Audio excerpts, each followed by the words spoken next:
Good evening. Welcome to the Wars Agenda TV. Tonight we'll be continuing with our reading of the book Dark Things by yours truly, David M. Humphrey Sr.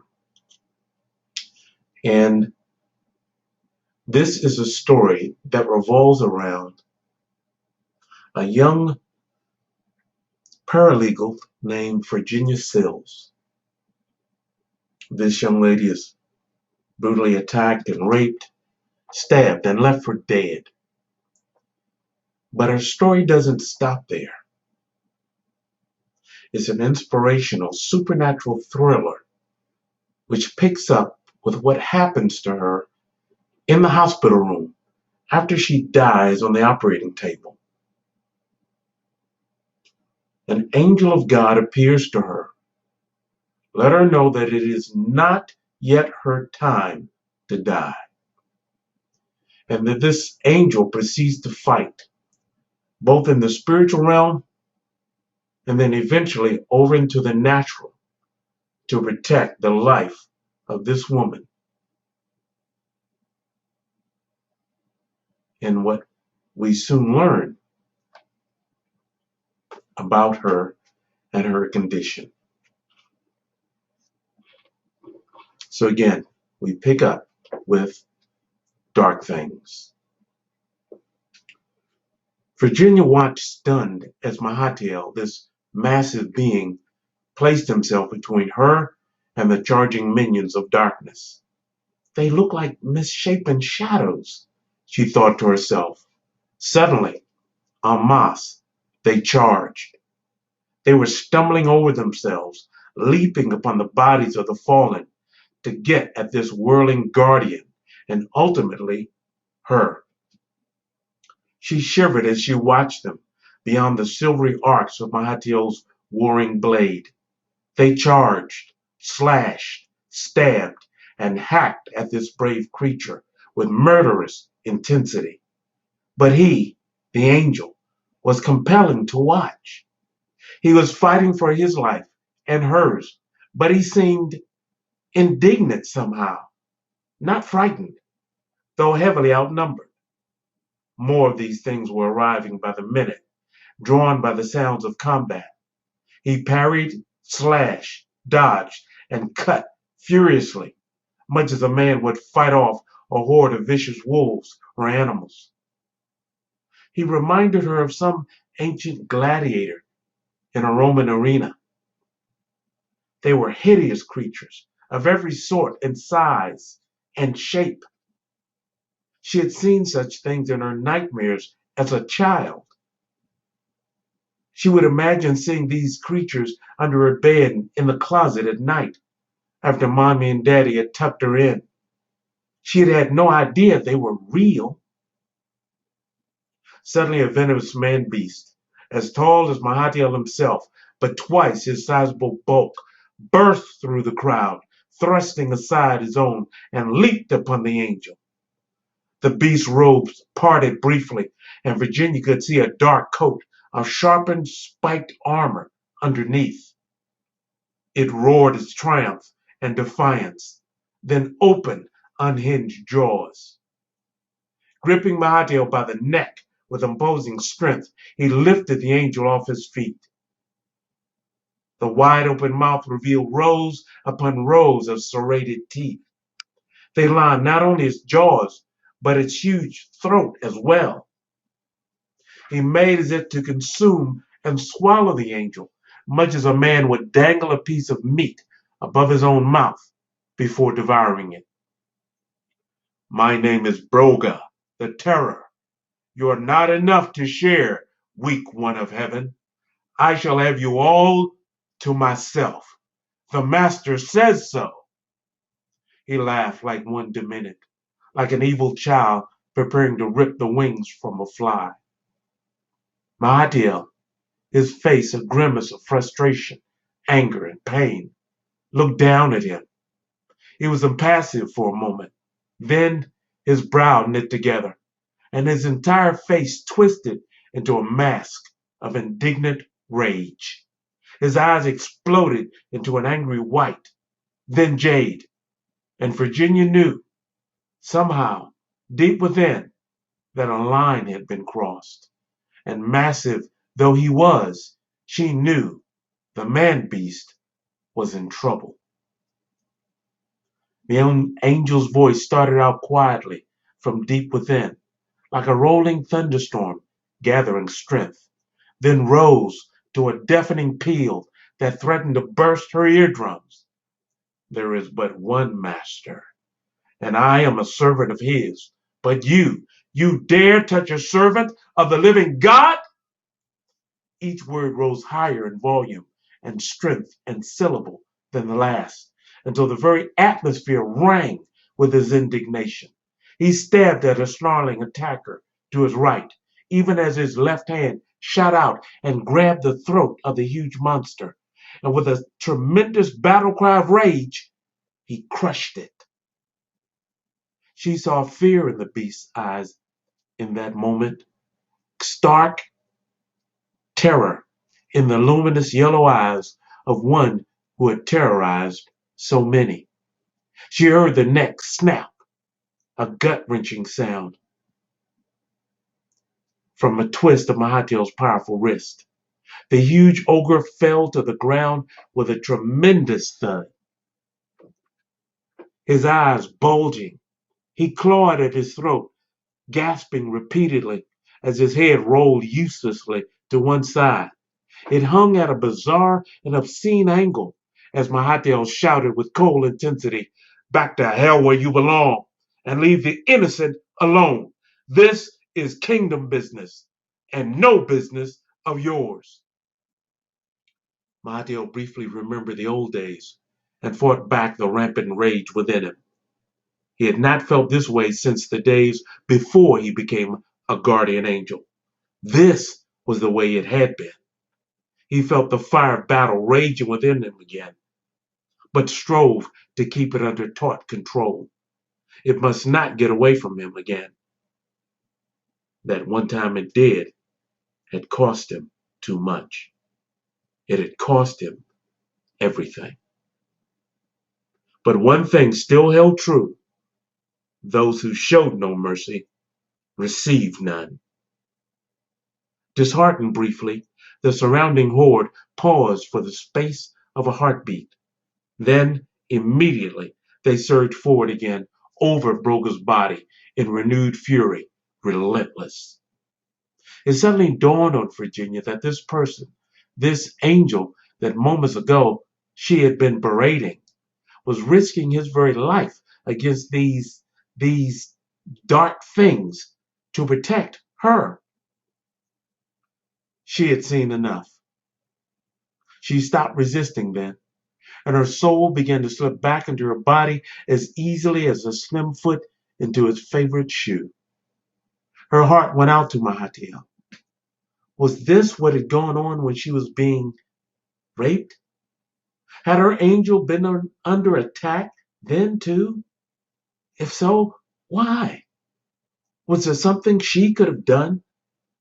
What did he mean when he said, "We tried to warn you this morning, but you wouldn't listen"? And where was God in all of this? And enough questions, Virginia, said the battling angel, turning to look briefly at her. Ting, ting, clang. He blocked two blades and cut through a third. There was a frustrated yelp and a screech of pain as the creature fell back with two stumps now for arms. Mahathir turned again quickly to Virginia to urge her on. All the way in now. We'll discuss it later. The brief second he turned was all the time Belinus needed. No, she screamed as Belinus fell like cursed lightning, with fluttering black and red robes from nowhere, blade first. Look out! She screamed, too late, and shrieked in panic as if she herself had been stabbed, as the cold blade sank deep into the back of his target. She struggled to reach him, to help fend the dark things off as they surrounded the wounded warrior, smelling blood as a shimmering substance oozed gracefully from Mahathir's wound. No, she screamed and reached out to him wanting to pull away the venomous beast from her angel. But instead, she awoke to find herself clutching Dr. William Jeffries by the collar in a grip that terrified him. He stared at her in unbelief and struggled vainly against her iron grip. She had been dead for more than 20 minutes. Bob Little stood outside the door to the ER, ogling the pretty nurses that walked by as he answered the blue-suited detective's questions as best he could. "Yeah," said the youthful ambulance driver, while his eyes rocked and swayed with the hips of a red-haired nurse who rushed past him into the ER with an IV bottle in hand. Not bad, he thought. A little old for my taste, but she sure keeps herself in great shape. "Hey," said the impatient detective, "I'm over here," he remarked pointedly. He still had another crime scene to get to. After this, he didn't have time to waste. "Sorry," purred the driver with an apologetic smile. "But not bad, huh?" jerking his head in the direction of the fleeing nurse. "Yeah, great. Now tell me what you saw again when you got there." Little tugged nervously again at the ring in his left ear, took off his cap and scratched his blond crew cut. "Well, like I said, when Mike and I pulled up, he's in the bathroom now. Should be back in a minute. We saw a fire in the alley behind this pile of trash. And then there she was, in a pool of blood, out cold. We thought she was dead at first. And it was really odd." "What was odd?" asked the salt and pepper haired black detective, his sizable middle aged gut pushing against his belt buckle in formal protest. It rumbled in anger like a California thunderstorm. He rubbed and patted it absent mindedly. Something had warned him about that last chili dog. Now he wished he'd listened. "Better get some Pepto on the way home tonight. Hmm. Late night tonight, too, by the look of it." Well, there was no one else around for blocks. The perp appeared to have been long gone. At least that's what the first two officers on the scene told us. It's just a miracle we found her alive. For one, because as many times as the perp stabbed her, by rights, she should be dead. Plus, with all of that flammable material nearby, it could have combusted. Nah, I don't recall offhand the officers' names, but it's in my report. She was in such bad shape, we just rushed her here. What they told us was that they had spotted a fire while on routine patrol, over there where the Evening Star newspaper used to be. Where they used to keep all their newsprint before they went out of business. So there's still huge amounts of trash, old newspapers, and rolls of newsprint, rags, chemicals, etc. The homeless use it from time to time, too. She was kind of surrounded by all this stuff, with this small fire burning at her feet. Nothing else was burning, though there was plenty of stuff to burn. Funny, because where she was, we couldn't see her at first. She was in this kind of enclave back off of the main alley. Behind the warehouse. Nobody's been back up there for years and years. Nothing but a fire hazard. Fire chief says he's going to investigate and bring charges against the property owners for allowing the conditions to get so hazardous. The hazardous disposal unit has already started carting some stuff away. Some of the chemical waste, flammable liquids that were around there.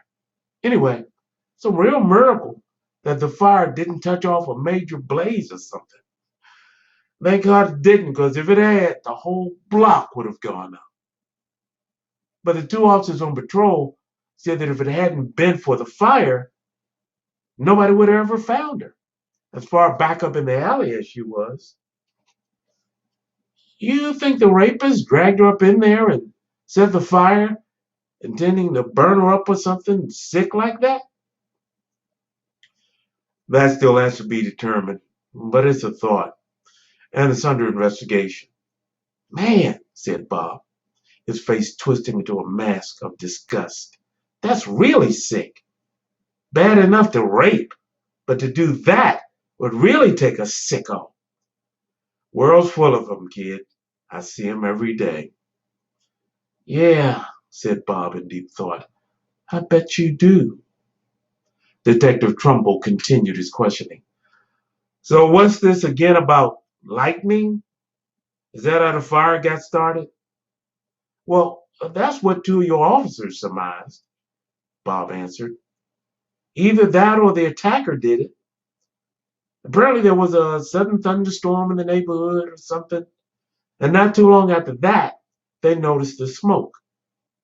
Didn't really rain in the area though, just a lot of thunder and lightning. You should really ask them. They would know more about that. Any other details other than her condition, when we picked her up, etc., we couldn't help you with. I'm just telling you what they told me. Well, right now, I need to ask you because they got snatched to work on a hostage situation on New York Avenue. So do me a favor, tell me what they told you they found. Then I'll catch up to them later, said Detective Trumbull, without looking up from his pad. He hated being distracted, preferred to concentrate on one thing at a time. So he always wrote without so much as a glance at the speaker until he was completely through with his questioning. He liked doing his interviews this way. One thing at a time, neat and orderly. He chewed rather than smoke the stogie in his mouth. He preferred to talk around the cigar. His breath and crumpled suit reeked of onions, sweat, and quiet frustration at a 20-case workload. I gotta quit smoking these things, he thought to himself. Well, they said from a block away, they saw what looked like a lightning strike behind the warehouse and went to investigate. That's where they found the girl, raped and unconscious. Then they called it in, and dispatch called us. Detective Bill Trumbull stopped writing and looked up. He reached up and took the wet stogie out of his mouth. His stale breath wafted an incredulous question to the young man's ears and nostrils. Trumbull's bloodshot and watery brown eyes held the young fidgeting driver in their grasp for a long moment. Are you trying to tell me that they told you this lightning strike just happened to hit in this particular alley on this particular night, turns the corner in this alley, then strikes a piece of trash, lights it like a some kind of a beacon or something, so this lady can be found? Remarked the heavy-set detective. He punctuated each syllable with a stubby, stogie-holding finger to the chest of the younger driver. Whoa, hey, don't bust my chops, man, Bob said, raising his hands in mock surrender. I'm on your side. I didn't say anything about all that. In fact, all I'm saying is what the officers told me. I'm not inferring anything, whatever. I'm just doing what you requested. Repeat to you what they told us when we hit the scene. All right? We'll see about that, the detective said, matter of factly. Trumbull pumped the soggy stogie back into his mouth and resumed the position. All right, that's all for now, he said, still writing as he abruptly turned on his heels and headed out to his car. He had to get out of the sex crimes unit. He was getting sick of this stuff. They had as much chance of finding this perp as a man on the moon. He hoped his transfer to homicide came in soon. At least there the victims were out of their misery. Rape victims, on the other hand, had to live with theirs forever. If I have any other questions, I'll be getting back to you, he said, around the piece of smoldering wet mush in his mouth.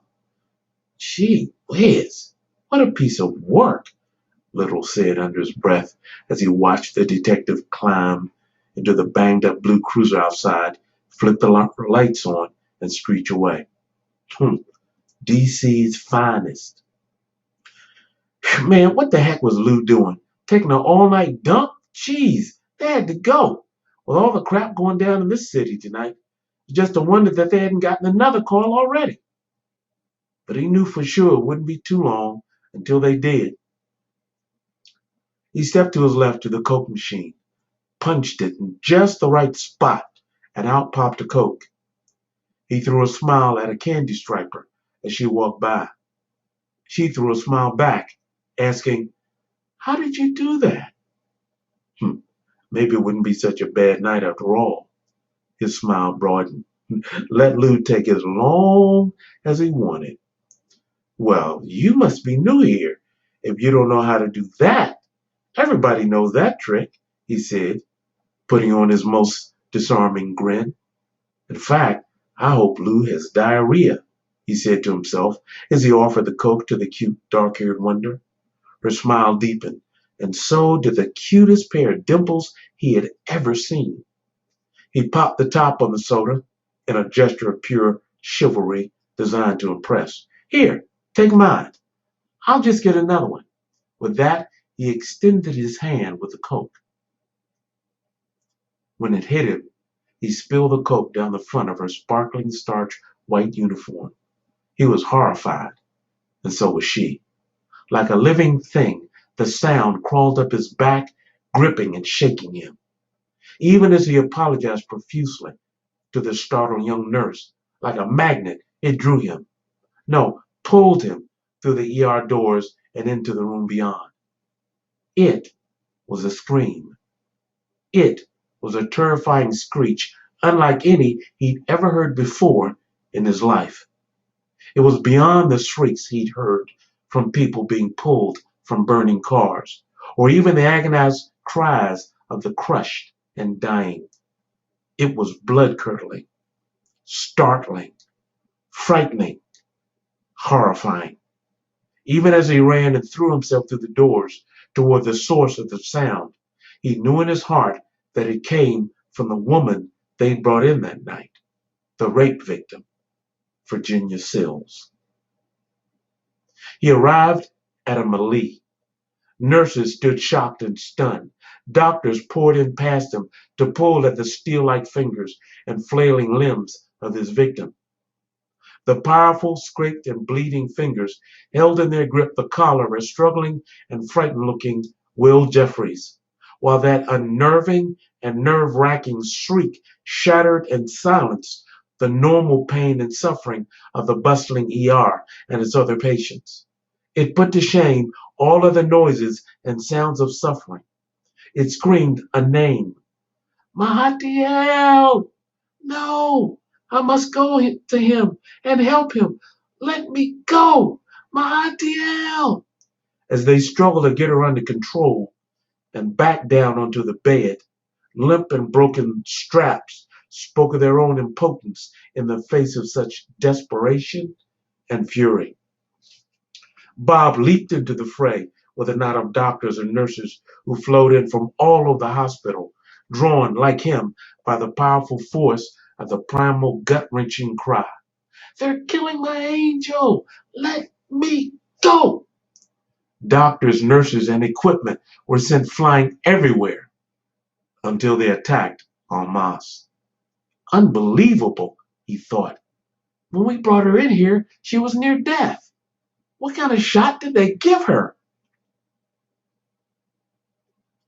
The serpent-like point of the blade penetrated Mahatiel's back with a searing pain that made him scream. Entering at the wing root, it lodged right between the shoulder blades, slithering in until it hit bone. It burned and smoked as it entered, searing skin and muscle horribly.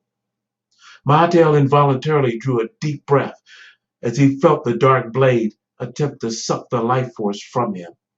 It felt as if fire was being raked from his very bones. It was the most painful and debilitating experience he'd ever had in his existence. Ah! He pitched forward and caught himself on one hand before he fell face first to the ground. He turned then, stabbing fiercely upward in a surprising stroke that caused his secret assailant to leap backward several feet, sword at the ready. Then their eyes met. "You!" said Belinus in complete surprise. "It's you!" he said again. Then a dark and arrogant grin began to spread across his shadowed face, and he began to laugh. It was a deep, evil, chilling laugh, with an uncharacteristic, high-pitched titter at the end. Mahatel momentarily forgot his pain. He forgot the surroundings and the imminent danger. He forgot everything but the one who stood before him. "So it's you again," he said through gritted teeth and jade-green eyes, using his sword to steady himself. Belinus continued to laugh, a slow and surly laugh. "By the power of God, I tell thee," said the enraged angel, pointing his sword at his nemesis, "things shall be different this time, much different." Mahatel said with feeling and a certain fierceness of heart and eye that made the encroaching circle of dark minions hesitate for a moment. From whence did the master know this one? Had they met in battle before? Obviously, he remembered their meeting well, and so did the angel, though obviously not with the same fondness. Belinus's head lowered like that of a hooded cobra preparing to strike, his eyes fixed on his bleeding enemy.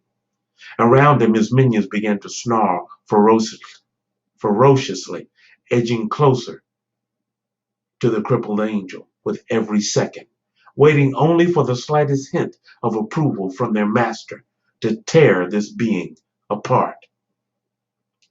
Belinus couldn't help gloating over this most choice moment and prolonging it.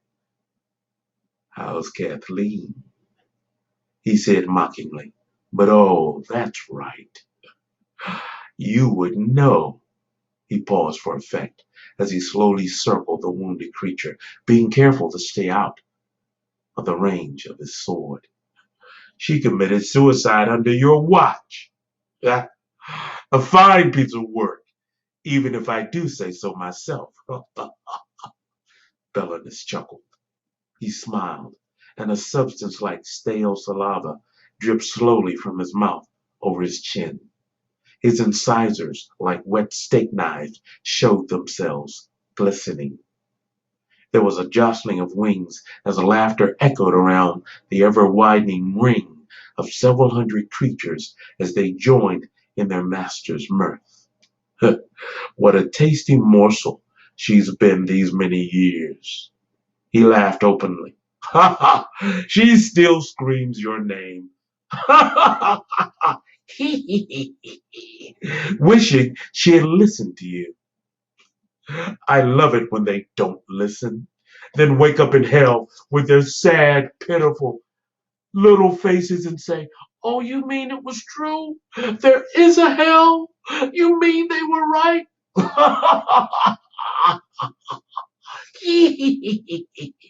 "Fool!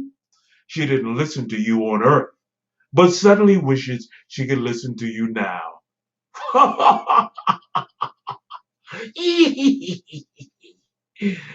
Mahatiel hated that laugh, had hated it over the centuries.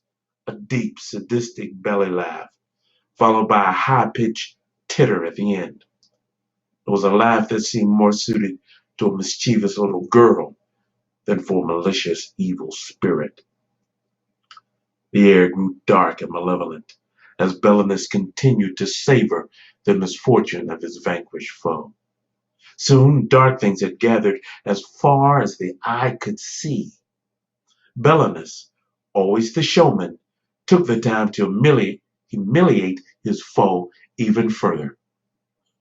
"Should I tell them all how long we've been friends, Mahadiel?" he said, turning and letting his eyes sweep the crowd. Broga's body had been drug away long ago, still twitching, but dung-eaters, eager to relieve him of his armor and his ethereal flesh, had eaten him alive. His vanquished spirit was immediately translated to the dreaded abyss. I am no friend of yours, you foul servant of death. Please, no need to be so formal, Belinus chided. Suddenly, a large and dark shadow swooped down and hovered over the gathering, a shadow so large it covered the entire group of unclean things. Belinus looked up, startled for a moment. It was a ruling demon, a ruling spirit of dominion, one of his superiors, one of those the Apostle Paul had called rulers of the darkness of this world. He was a watcher who constantly patrolled the realm of darkness to keep Satan himself informed of all activities and progress that had been made. A voice, deep and unnerving, that sounded as if it came from the darkest cavern of hell, said, "What do ye?" The voice was slow and rumbling, like an echo of distant thunder. Belinus bowed immediately to one knee and answered, "We have captured a guardian angel for the master's use and entertainment, sire." "Where is his charge?" "The girl? She uh, has returned to her body, sire." "Fool! Slain the striker thinks she may be pregnant by his creature." "The man thing, Pitt?" "Yes." "Is that not good, master? Her life, reputation, and if all goes well, her mind will be ruined. Another example of some of our finest work." "Fool! If it were that simple, do you think that he would be here?" Belinus turned and looked at the wounded angel, who hadn't moved. Arcas was right. Belinus had let his personal pleasure and pride get in the way. There were bigger things afoot this night. His personal pleasure would have to wait. There is too much activity in the heavens over this one woman and her child that does not bode well for us. If the Holy One is interested in this woman, there are reasons that bode ill for our cause. The Master has bid me, and I hereby bid you find the woman, kill her and the unborn one. We must kill this plan of theirs before it even begins. "And this thing," Belinus said, nodding toward Mahatiel, "extract what information it has regarding the woman and the Holy One's plans for her. Then dispose of it. Do not play with it. Do not amuse yourself with it. Extract what we need and destroy it. They are too dangerous." "Yes, sire." The monstrous creature flew away on massive black bat wings, but not before a final warning. Damnation awaits to those who fail. Mahadiel had sat quietly during their discourse, gathering strength, secretly listening and formulating his plan. Now, as Belinus turned to face him once again, he was prepared to implement it. "Well, it appears that you have information, my friend, that must be extracted from you as painfully as possible, I'm afraid," Belinus said with a huge smile, meaning every word. But as he leaned forward to taunt the wounded warrior, he moved unwittingly within striking distance. "Enough!" Furious, Mahatiel leaped up and struck. The blow struck Belenus near the shoulder, penetrating the leader's armor. Belenus howled in excruciating pain. Numerous curved swords, like scimitars and half moons, struck Mahatiel's body. He cringed briefly and then disappeared in a sudden flash of light. "He's gone," uttered a minor dark thing incredulously. "Quickly, we must search and find him. Find him immediately. He must not escape," he said, leading a surge of dark things like a band of evil locusts forward. "Wait!" said a vast voice that seemed to shake everything around them. The sea of creatures parted to reveal chisel-featured Belenus, calmly tasting the foul-smelling blood that oozed from his wounded arm. His cold black eyes bored into those of his cohort. "Don't pursue him. Let him come to us. Go to the girl. Watch her carefully, for he will come for her." "Even severely wounded, my lord Belenus?" He forgot for a moment that there were creatures for which self-preservation was not the first order of things. Belenus caught him a glance that withered him. "Move to the earth," the leader ordered. The leader ordered his horde. "Wound for wound, strike for strike. I will not have my vengeance upon the Golden One at the expense or the cost of our mission. But I will have my vengeance upon him." Like swarms of flies rising in dark clouds from a carcass, they moved to the passageway to Earth. Virginia was in a complete panic. Where was she? What had happened to her angel? Was he all right? She must get back to him. She must help him. She must get back. She screamed his name again. A bevy of gawking doctors, nurses, attendants, and others had come running. Some stood staring at her in stark disbelief. Then, like a sudden wave, they all moved forward to restrain her. She fought, scratched, bit, and screamed that she had to get back to help her angel. But of course, they didn't believe her. They pinned her to the bed. Still, she fought them for the right to go and rescue Mahatiel. Her only thoughts before the sedative took full effect were that she regretted not believing him at the very first, for doubting him, not listening to him. Her limbs became tree trunks then, and she could no longer lift them to fight. Her eyelids became too heavy to keep open. She cried silently, the hot tears of frustration and helplessness, the tears of a little girl. The tears pulled her back to the time in her childhood when she had watched her best friend get killed by an automobile that had careened out of control.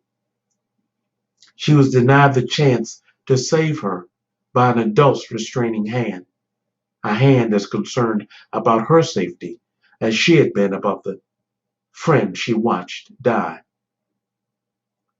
She cried those same bitter, heart-wrenching tears once more. She was kept once again from saving the life of a friend. But this time, she must succeed. She would not be denied. She seemed supernatural in strength and determination at that point, until the group of struggling doctors and nurses punctuated their effort with a second dose of powerful and swift-acting sedative. They're killing my angel," she protested in sleepy despair. "And you," she mumbled to Will, won't let me go help him." Her voice trailed off into the dull gray world of chemical unconsciousness. Tears like water in a glass too full brimmed again at the corners of her eyes, then flooded down her flushed and swollen cheeks. "My God, she was like a mad woman," blurted out an exhausted Bob Little, who had been standing outside the ER, then rushed in to assist. Haven't seen anyone this strong since that guy we found strung out on crack last month. Phew! He exclaimed, collapsing briefly into a nearby chair. Jeffries removed a claw-like hand of Virginia Sills from his now wrinkled, ripped, and torn shirt. Thanks for the help, Bob, he said in a raspy whisper, rubbing his throat. We thought she was dead. She was dead, interjected Carolyn, as she noticed several scratches on the young doctor's neck. Come here, let me have a look at that. It's nothing, he protested weakly. We better start cleaning up this stuff, he said, indicating the overturned equipment, chairs, tables, and scattered supplies. Just then, Bob Little's beeper went off. The ambulance attendant checked the code number showing on the tiny alphanumeric pager. Uh-oh, gotta roll. Got another one, Doc. So you guys gonna be okay here with her? He queried, adjusting his cap, which had been knocked to the side. Yeah, sure, came the weak but unanimous reply.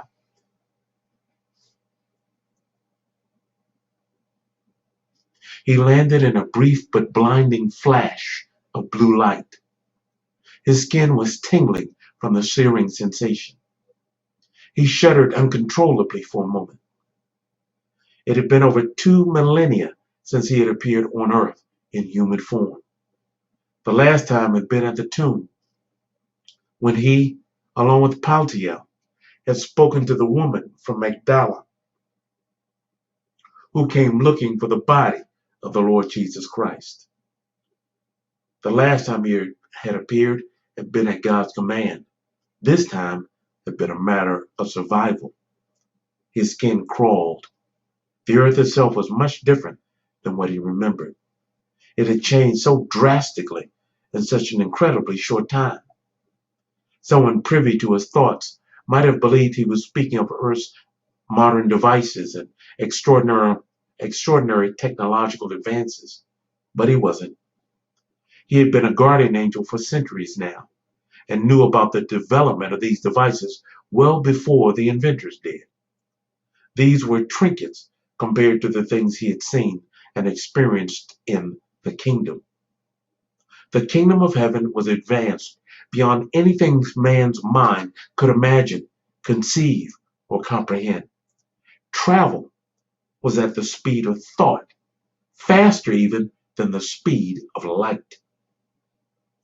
It had the most precious metals in the kingdom, such as gold, so refined and pure that they were rendered translucent. Such a process on Earth would cause a stock market crash and financial revolution the likes of which the world had never known. There were metals, gems, and elements so priceless and rare that no man on Earth since Adam had seen them, and some had never been seen by human eyes at all. Gold itself was a metal so common in the kingdom that after refining, it was used as an ordinary building material or for mere pavement, much like asphalt and concrete are used on Earth today. Pearls so large that 200-foot tall gates were carved from their precious substance. Diamonds were as common as pebbles on the shoreline or sand on the beach. For the few precious gems and metals that God had sprinkled just beneath the earth's surface, men through the centuries had fought and died. The opulence that was commonplace in heaven would have given every billionaire on earth a heart attack. Some of these processes God had deemed to send to earth, but regrettably, the ideas, along with the bearers, had been killed off long before their time and many times over. To help men along, these ideas were planted before birth in the hearts and minds of those who would grow up to become Earth's most brilliant inventors, scientists, doctors, humanitarians, and scholars. There were ideas for cures and inventions, remedies for overpopulation and drug abuse, ideas that could end poverty and much human suffering. That is, had they lived long enough to share them. The answers that man was seeking for himself and his planet were being sent to Earth daily, wrapped up in the hearts, minds, and spirits of the unborn. He shuddered. How many Louis Pasteurs, Albert Einsteins, Thomas Edisons, George Washington Carvers, Frederick Douglasses, Martin Luther King Jr.'s, Sojourner Truths, and Mahatma Gandhis, and the like, gifts to mankind had been silenced by the millions before they could ever see the light of day. The very atmosphere of the planet reeked with agony and suffering. Sadly, a mother's womb had now become the most dangerous place to be on Earth. No, it was not the technology he considered amazing, but it was the depravity that mankind had allowed itself to be driven to by the very ones who sought its destruction. Dark things. Depravity and apathy hung in the air about him like a thick mist. Dark things had been furiously at work over the centuries to make the atmosphere around Earth more hospitable and palatable to their tastes. In the past, he had more than once battled his way right up to the gates of hell itself, and he noted now that the feel of the Earth's atmosphere reminded him very much of what it was like being near those evil portals. Too much. He began to survey his surroundings. He was crouched in the corner of a restroom. From the sound of tinkling glasses and plates, he gathered that he was in a restaurant somewhere. Getting here, though not difficult, was taxing. He reached over his shoulder and ran a finger down the long, bloody gash between his shoulder blades.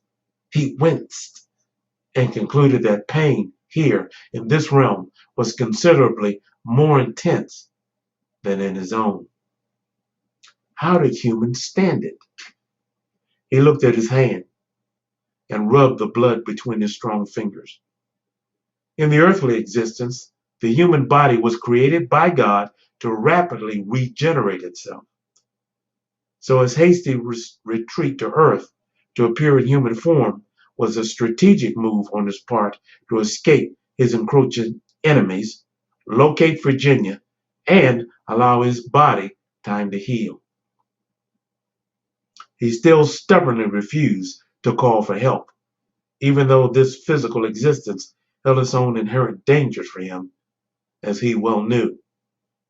In addition, wounded as he was, he could not phase back now anyway. He'd have to wait until he was fully recovered, and then he'd be able to phase and receive his powers back. Phasing was an angel's way of moving quickly between the spiritual realm and the natural realm, Earth. One was allowed the use of it very sparingly. From the past, an angel's phasing chanced upon by a human had been the start of many a false religion and idol worship. Except for extraordinary strength and intimate knowledge of both prayer and his nemesis, Mahathir was as helpless and as vulnerable now as any human. He had no wings, he had no sword, he had no armor.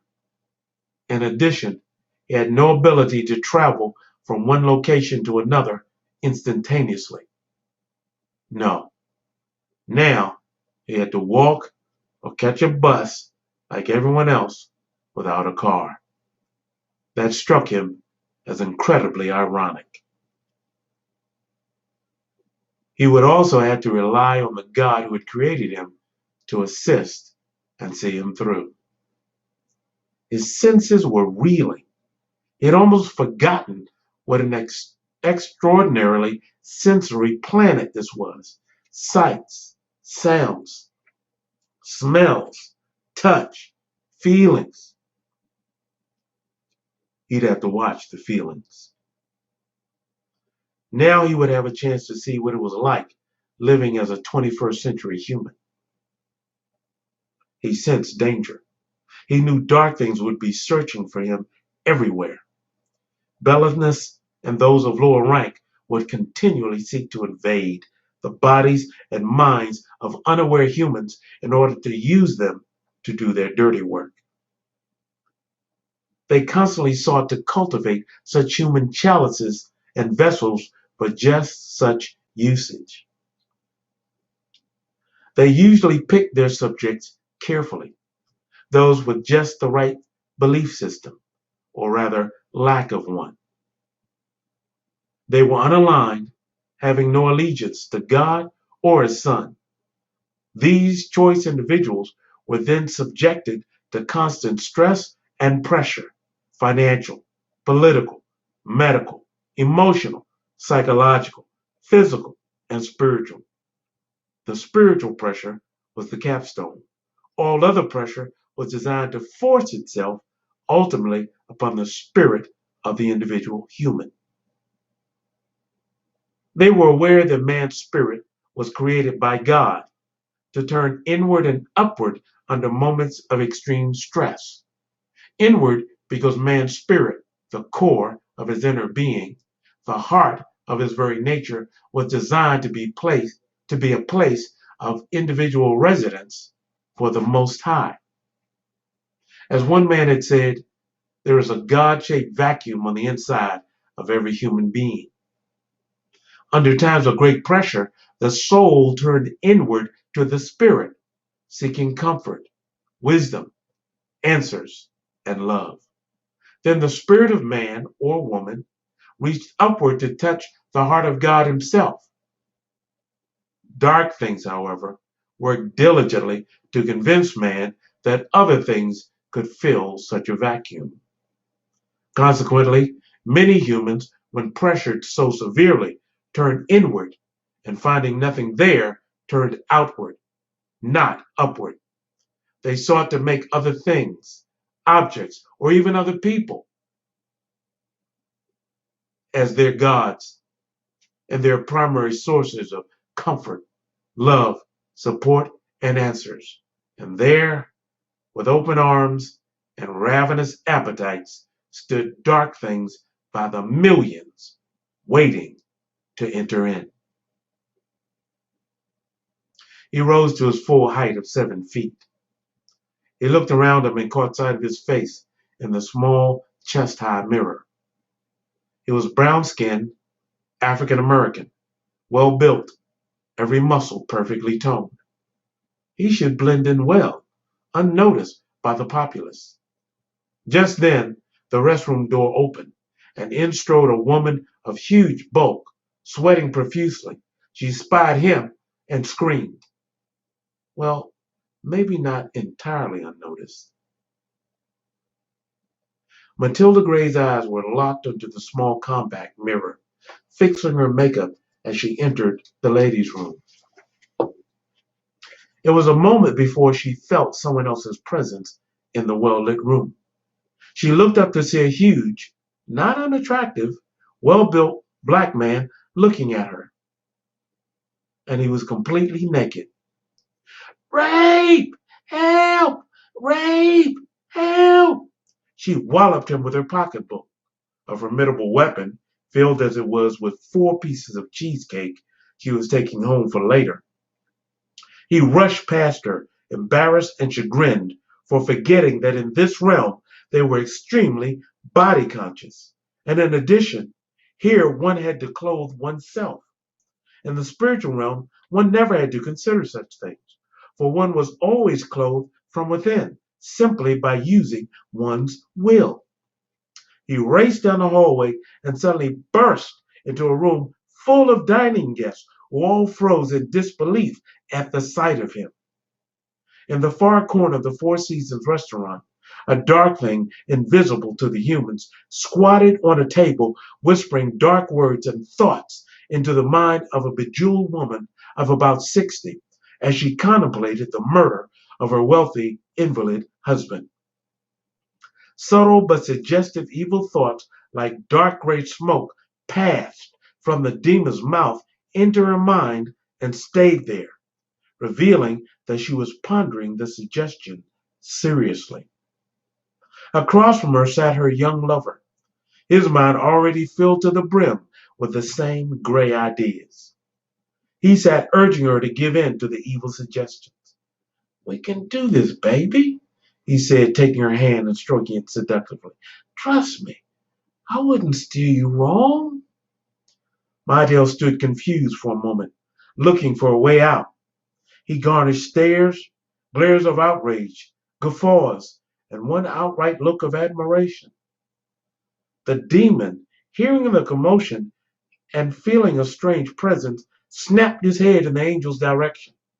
His dark eyes grew wide as he saw the angel and instantly knew who he was, even though he was in human form. And it was that particular revelation that caused him even greater concern.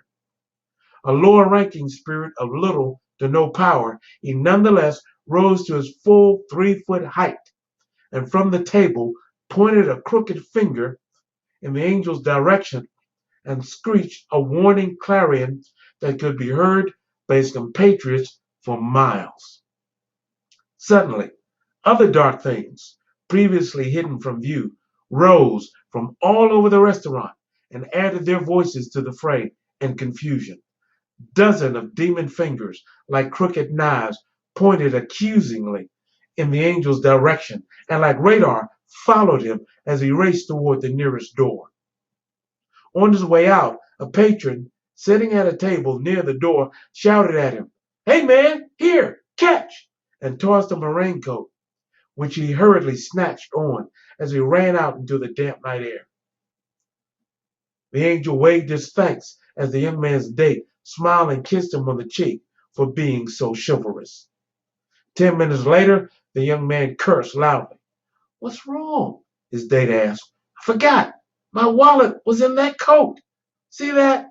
No good deed goes unpunished," said the exasperated young man wryly. What happened here? Summoned by a page which now no one remembered placing, Sam Hardison stood in the doorway, aghast, staring as they placed new IVs into the arms of a heavily sedated Virginia Sills. His heart leaped, and a long brown finger pointed at her sleeping form in protest. That woman was legally dead. What's going on here? Will someone please answer me? Will, what's going on? William Jeffries, though visibly shaken, helped the startled nurses cover the unconscious woman with taut sheets, using some to tie down and secure her arms and legs. "I don't know, Sam," said Jeffries, now beside his mentor, his eyes never leaving the sleeping woman. Exhausted. Uh, 1 minute she was dead.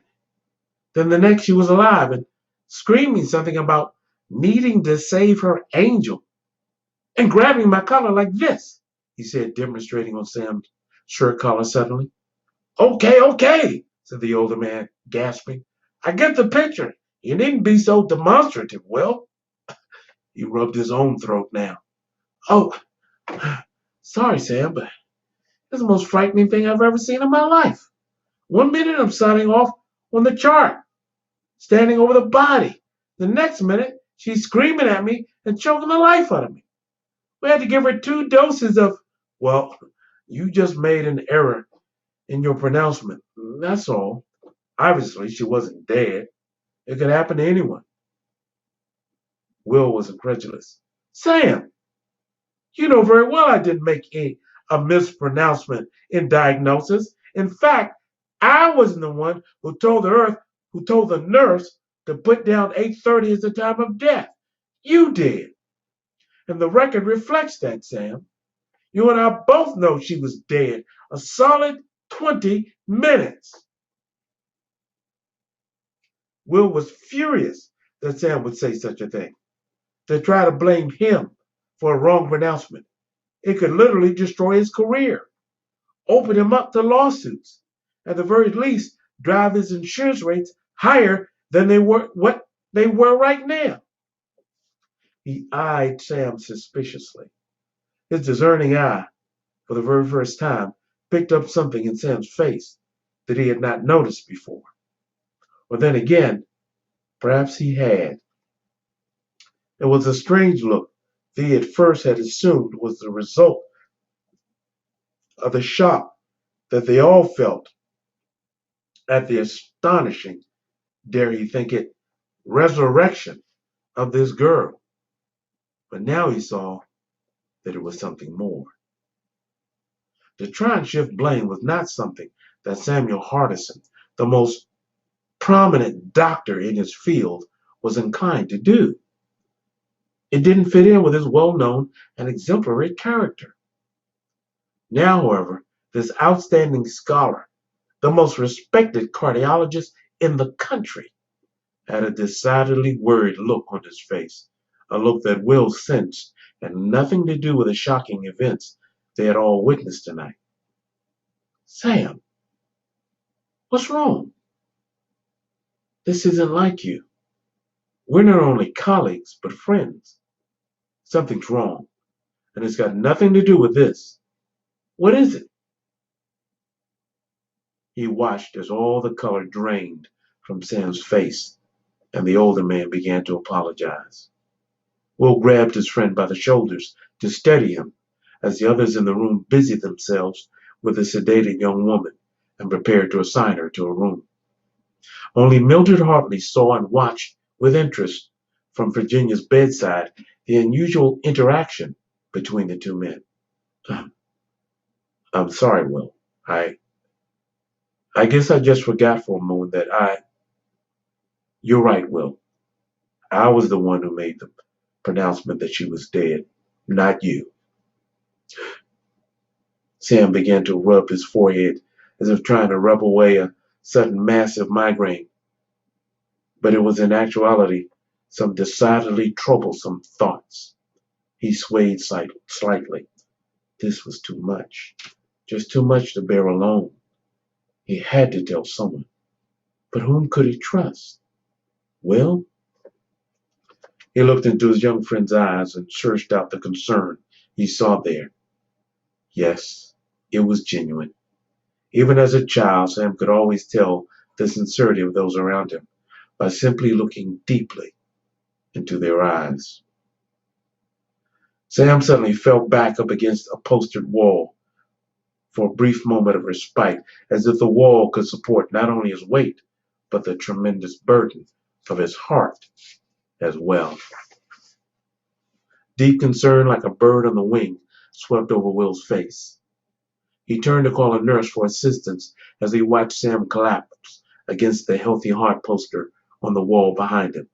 No, Will, don't. I'll be okay. I'm fine. Just a little dizzy for a moment, that's all. Give me a minute. I'll be fine. Help me to that chair. Will pulled the worn but sturdy bare metal green chair near for his mentor, who settled his sturdy frame into it with a powerful grunt and sigh. The next three words that came out of the mouth of Samuel Hardison almost made Will collapse, just as suddenly as his friend. I'm dying, Will, Sam confessed in a defeated whisper. Advanced, inoperable cancer. Next week this time, it could very well be me up on that thing, he said, gesturing with a nod toward the blood-stained gurney that had wheeled in Virginia's Sills. The words were a small nuclear device in Will's chest that exploded with an intensity that almost suffocated him. It was several long moments before he could breathe again. No, it wasn't possible. Slowly, in stunned silence, he knelt beside the man who had been a professor to him in college, a mentor to him in medicine, and a father figure to him in life. No, Sam. His voice was a tense, fierce whisper. He was angered, hurt, and horribly shaken by the gut-wrenching confession. Shh. There's nothing to be done. But there must be. Are they sure? It can't be, Sam. Why didn't you tell me? He gripped his friend's hand so tightly that it almost hurt, so tightly that the grip alone must hold his friend here. Shh, shh, Will. No one else knows, and I want to keep it that way. But there must be some mistake, Sam. There must be. Tears now brimmed the edges of Will's eyes. Sam patted Will's head sympathetically. No, Will, no mistake.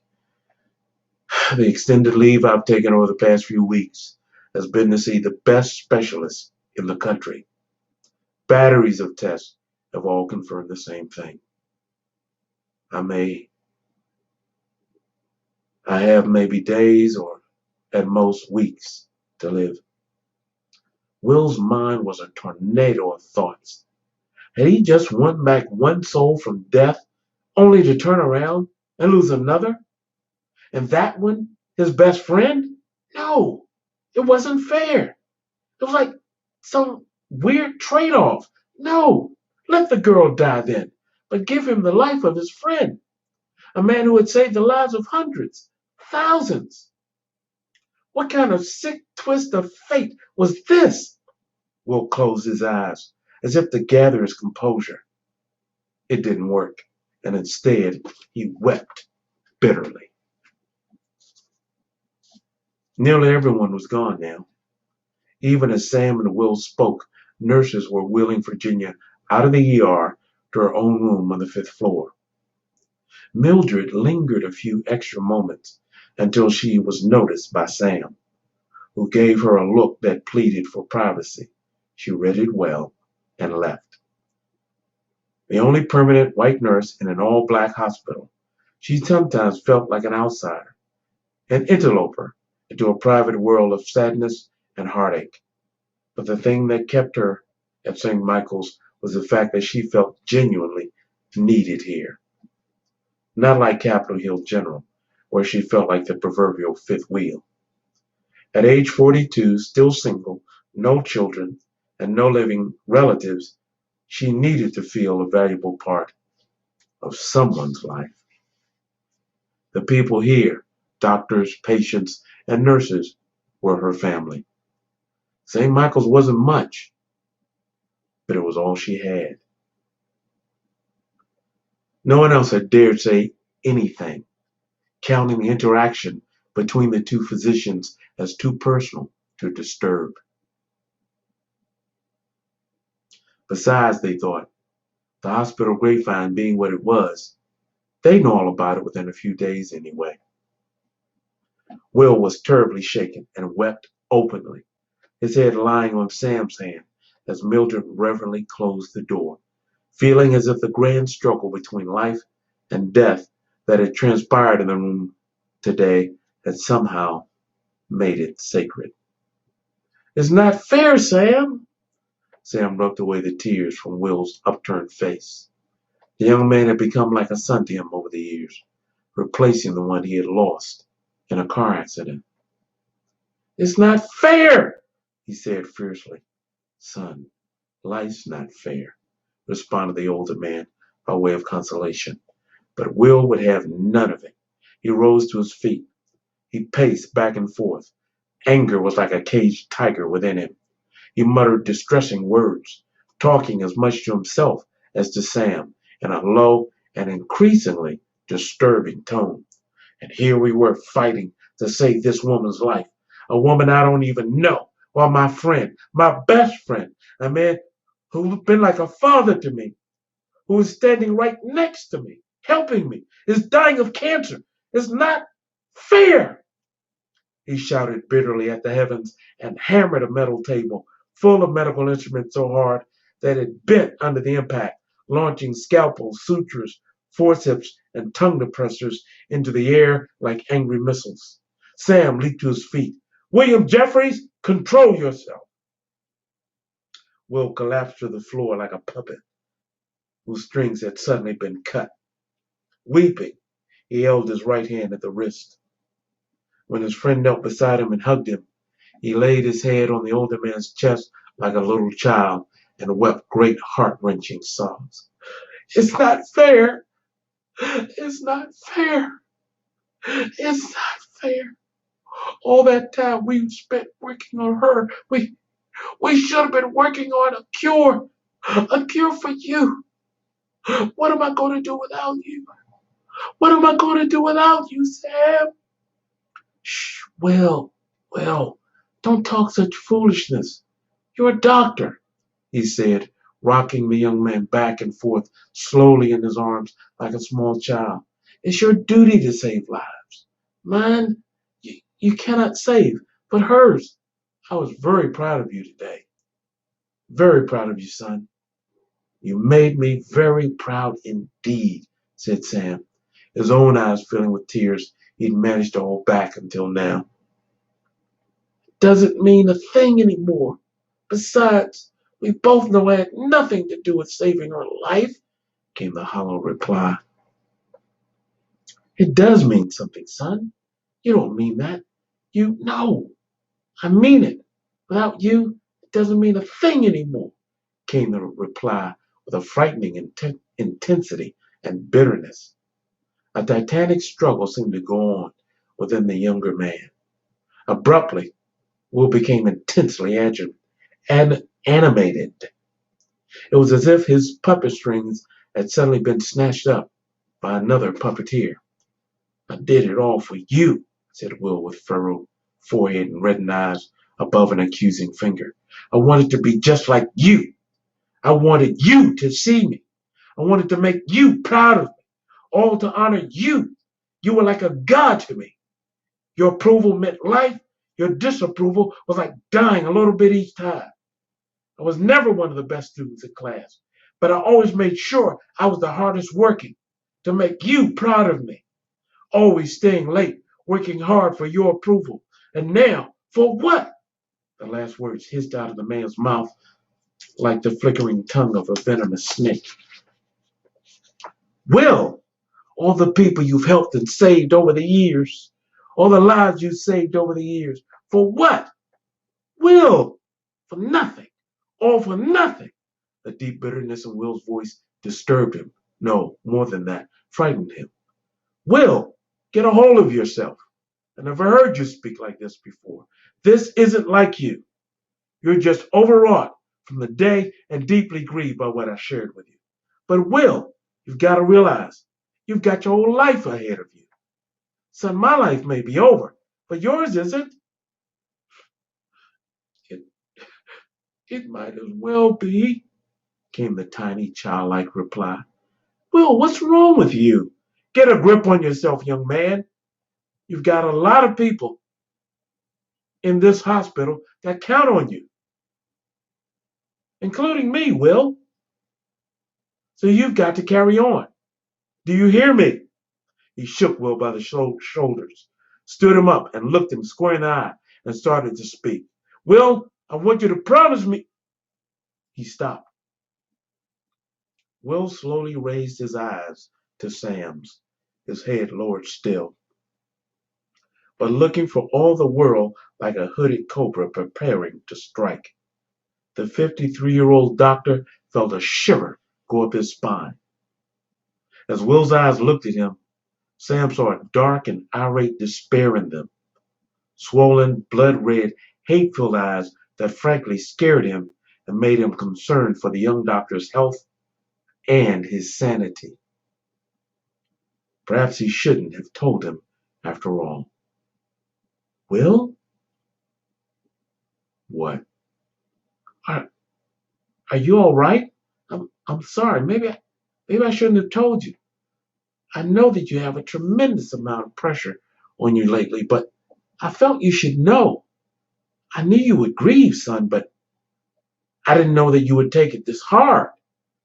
I'm sorry His eyes searched the soft brown face for the compassion, solace, and tenderness that had always been in Will's face before. It was gone. It was gone. All gone. In its place now was a decided hardness, a severity in the reddened eyes that disturbed him. He took a step back, visibly shaken. They didn't even look like Will's eyes anymore. Will? Will, maybe you need to talk to Dr. Stanley. I'm sure, son, he can help you put all this into perspective. I had to talk to him myself over the past few days. I must admit, I feel much better about. I don't need to talk to any psychiatrist, came the husky and disdainful reply. A dark thought, like rancid oil, slowly seeped into Will's mind, gradually filling it, crowding out all logic, all compassion, and all reason, filling it instead with quiet and twisted thoughts. His work done, the seed planted, Belinus whispered one last word in Will's ear, and then, smiling, he melted back into the shadows unseen to watch his handiwork. She should have died, not you. I will. You talk as if I'm already dead, said Sam with a faint-hearted laugh, hoping a little bit of levity would pull the young man out of his doldrums. Failing that, he took a sterner tone. Will Jeffries, you listen to me. How dare you talk like that about a patient? That's not what I taught you in medical school. Remember your Hippocratic oath. Now, you get a grip on yourself, young man, and go home and get some rest.